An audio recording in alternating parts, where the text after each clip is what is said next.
This is Dragon. He's a Tibetan Spaniel. He was born in China. He lived in California and he died recently in Vietnam. But he loved to run circles and always ran the same direction. And these are some videos of him doing it where I sometimes feel like myself, I run in circles.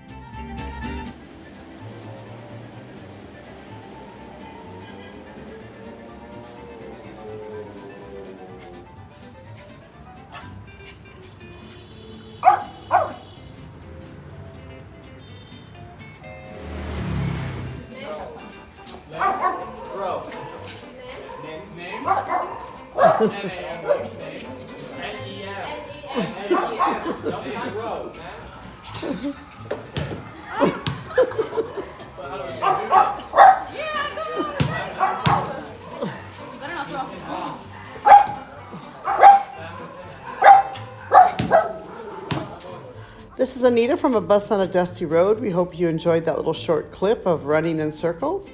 And if you get a chance, subscribe to our YouTube channel and check out our blog, A Bus on a Dusty Road. Thank you so much for watching.